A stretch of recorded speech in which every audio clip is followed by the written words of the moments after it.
Then the scribes and Pharisees who were from Jerusalem came to Jesus.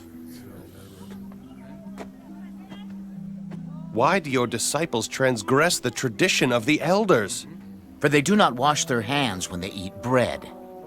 Why do you also transgress the commandment of God because of your tradition?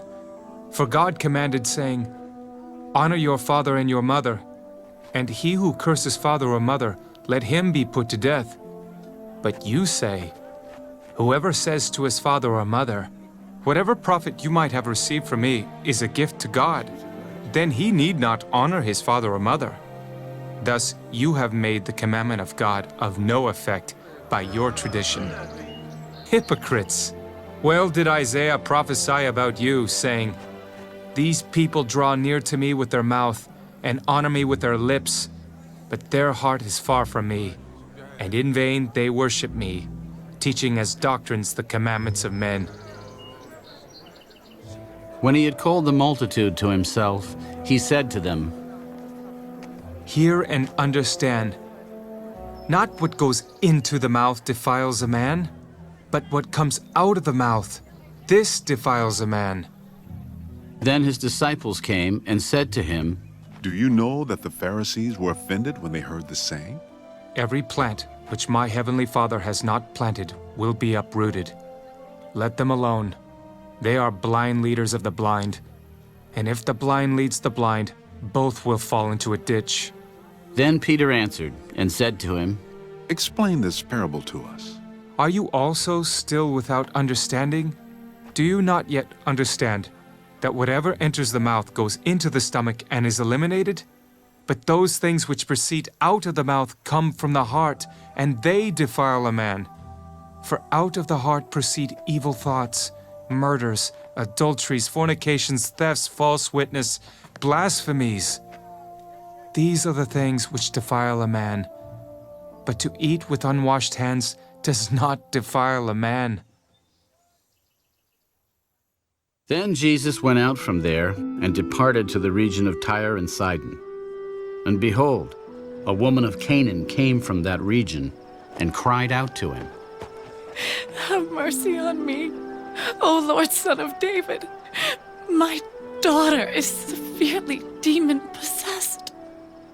But he answered her not a word, and his disciples came and urged him. Send her away, for she cries out after us. "I was not sent except to the lost sheep of the house of Israel." Then she came and worshipped him. "Lord, help me." It is not good to take the children's bread and throw it to the little dogs. "Yes, Lord. Yet even the little dogs eat the crumbs which fall from their master's table." "O woman, great is your faith. Let it be to you as you desire." And her daughter was healed from that very hour. Jesus departed from there, skirted the Sea of Galilee, and went up on the mountain and sat down there. Then great multitudes came to him, having with them the lame, blind, mute, maimed, and many others. And they laid them down at Jesus' feet, and he healed them. So the multitude marveled when they saw the mute speaking, the maimed made whole, the lame walking, and the blind seeing. And they glorified the God of Israel. Now Jesus called his disciples to himself.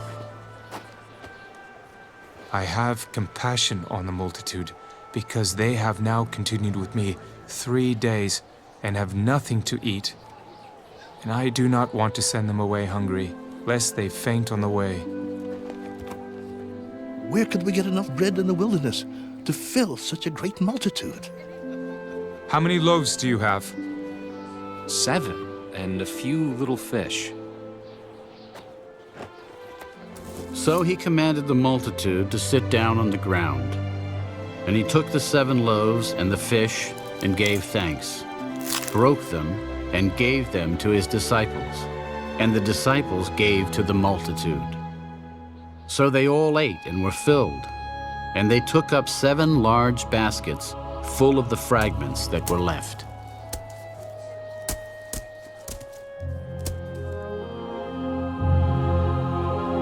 Now those who ate were 4,000 men, besides women and children. And he sent away the multitude, got into the boat, and came to the region of Magdala.